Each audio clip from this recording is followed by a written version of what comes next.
Good morning, everyone. My name is Joshua Campbell-Torrance. I'm the Executive Director here at the Bennington Museum, and welcome to today's Tour at 10.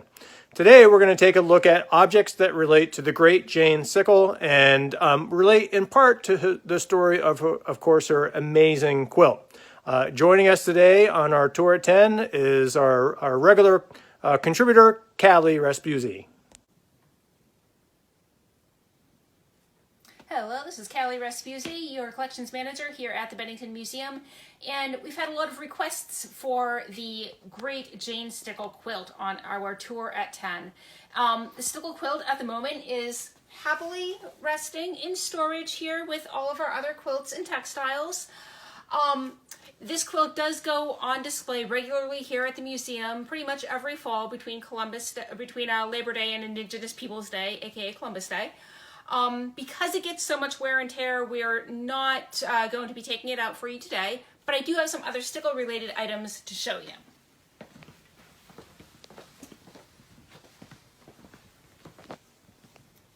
So Jane Stickle's father, Erastus Blakely, was a carriage maker, and this is a chair that he made for his daughters. It has his initials, EB, on the bottom of it. I actually think they're that way. Their family was quite well off. So when he died, he left, he had 3 children. 4 children.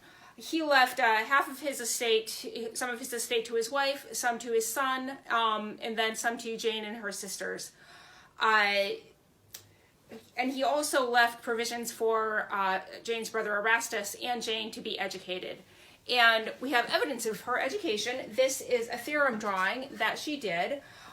This is the sort of thing that schoolgirls generally would learn in an academy. So this story, and this is interesting, the story that the family gave us when we acquired this drawing was that this is something that she created with house paints and a broom splint brush, which is, a nice folksy story. But this is very typical of schoolgirl art and was probably done with paints provided to her by the instructors at one of the local academies. And there were quite a few female academies in Bennington, in the Bennington area, that instructed women in art, in needlework, in also English, mathematics, and the basic sciences that you would expect. And Jane Stickle's quilt is, of course, you can certainly see evidence in her education. She clearly had a good idea of geometry, certainly had definitely paid attention to all of the lessons that she had learned in needlework, because the quilt is, of course, a masterpiece. We do know now that she was bedridden when she created the quilt in 1863, and it was written up in the local newspaper when she had submitted it to the county fair. And the people writing the article actually noted the quilt and pointed out the fact that it had this inscription in it, and that Jane Stickle was an invalid who wanted to do something to pass the time. And so this is why she created this wonderful quilt that we have today. Well, thank you so much, Callie, for showing us those wonderful objects related to Jane Stickle. What a great story that she is. She's truly an inspiration for all of us. And, sometimes I like to think about her during this time of pandemic and thinking about all the different masks people are making.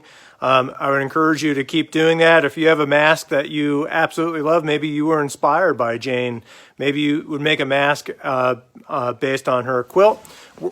Truth be told, we're thinking that might be a fun mask for us to make and be able to offer to you all here at the museum. We're very aware here at the Bennington Museum that history is happening now, and we would ask you to stay strong, to stay safe, and to stay creative.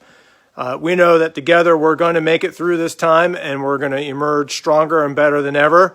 Not to undermine the tough times that we're all going through, but we're just going to keep hope alive and keep believing that we're going to make it through it, and that we are going to be here with our arms wide open when we can welcome you all back into the museum to see things like Jane Stickle's quilt and many of the other incredible, beautiful, important historical objects that we have here at the Bennington Museum.